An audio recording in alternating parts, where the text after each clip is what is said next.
Audio recording has started. Music volume muted. So, good afternoon sa inyo mga tropa ko, no?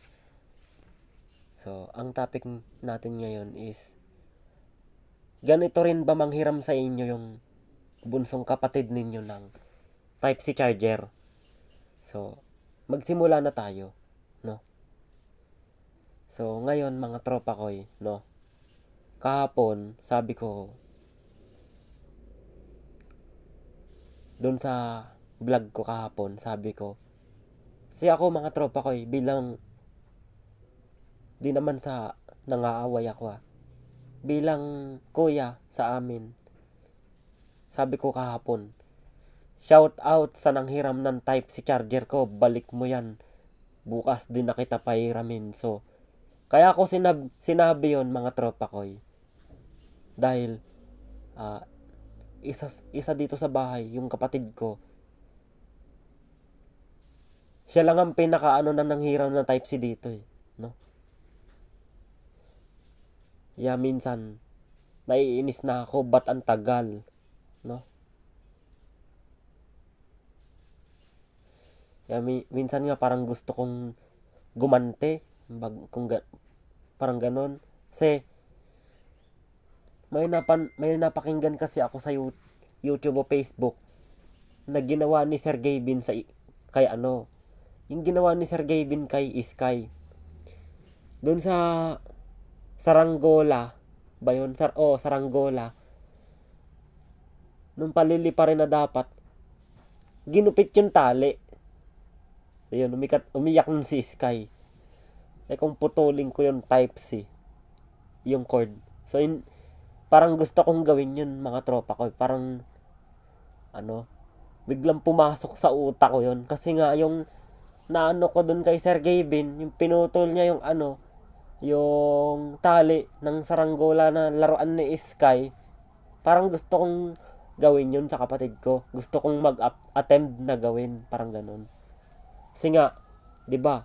Panay hiram. So, parang gusto kong gumante kahit isa, no? So, ayaw ko namang gawin. Pinairam ko na lang. May Type-C naman siya eh. May power bank naman siya eh. Naalala ko pa, mga tropa ko, no? Ito yung sabi ni lolo ko. So, balik tayo doon. Kung ano yung meron si kuya mo, dapat meron din yung bunso mong kapatid. Yun yung sabi ni lolo sa akin, no? So, yun ang narinig ko nung nabubuhay pa si lolo. Narinig ko yun kay lolo nung nabubuhay pa siya. Kung ano yung meron yung isa, dapat meron din yung isa. No? So, kung kayo na nakikinig sa channel ko, mga tropa ko, mga kabataan dyan, no? Sa mga kabataang mga kababaihan na nakikinig dyan, tas minsan, pag sila hiniraman ng gamit, tas galit na galit, so, ito sasabihin ko sa inyo, kung ano yung meron yung isa sa inyo, dapat meron din yung isa. So, totoo yung mga sinabi ni lola ko, mga tropa ko, nung nabubuhay pa siya. Kaya ngayon, magpapasko, balak kong mag-order sa Temu ng iririgalo ko sa isang subscriber ko na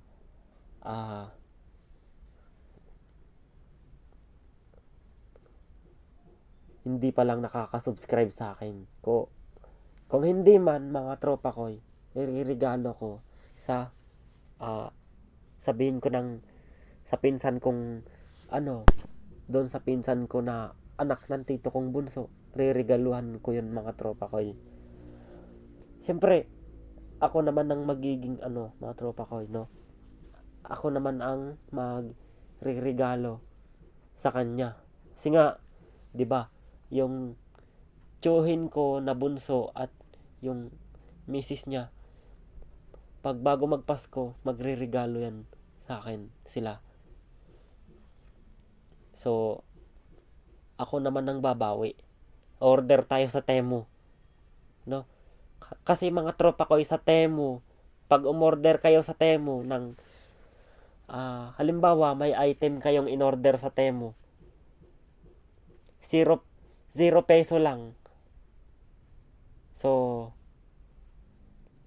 libreng umorder sa Temu. So, napaano ko lang siya sa Facebook. Napakinggan ko lang siya sa Facebook. So, ang i-order ko sa Temu, baka electric fan para sa pinsan kong pumapasok sa school lagi. Sa amin, ako lang ang hindi nakakapag regalo. Ang nakakapagregalo lang sa amin, si mama, yung dalawang tito ko, yan sila. Kaya,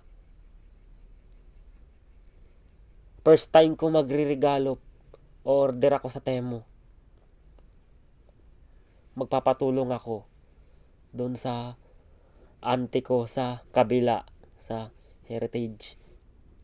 Order ako ng ipangre-regalo ko sa pinsan ko.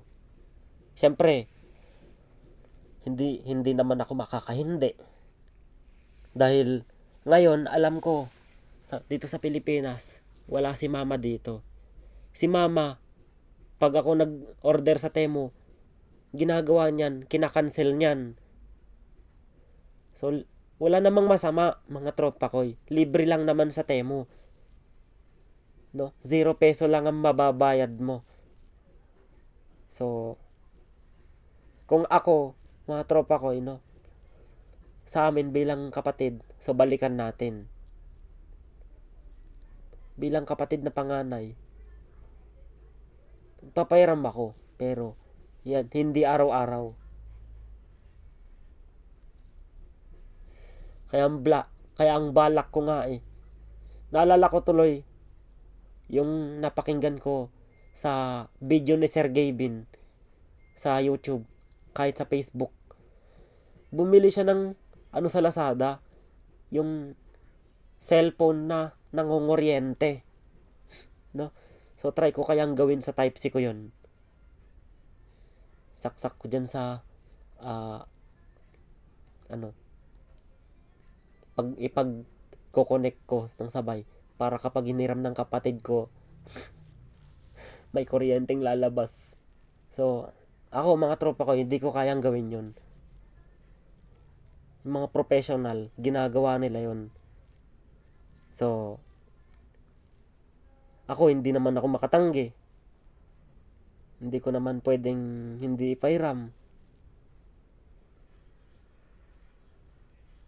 Kasi alam ko mga tropa ko, may sarili siyang Type-C tsaka power bank. Nga lang, nandun sa kaklase niya, hiniram sa kanya. So, wala akong magagawa kundi ipahiram ko. So, yun lamang mga tropa ko. So, advance Merry Christmas sa inyo lahat. At sana makatulong sa mga kabataan yung video na ito. Kung panonoorin ninyo itong video ito, mga kabataan, no? Sana lesson learn sa mga may kapatid ito. Lalo na sa mga magkakapatid na nag-aaway. Alam nyo mga tropa ko, So, bibitinin ko kayo. Kasi mga tropa ko, nung naalala ko, mga bata pa kami nun, pag ako'y merong isang bagay, yung kapatid ko minsan tinatangay niya. Yung ginagawa ko minsan, nakakapag-arbor ako ng sapak at suntok. Minsan nga, ginagantian ako kaya ang ginagawa ko, diretso tadyak, sipa.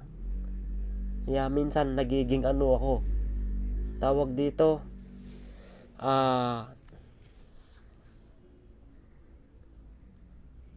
nagiging karatero ako. Kumbaga, parang nangangarate ako.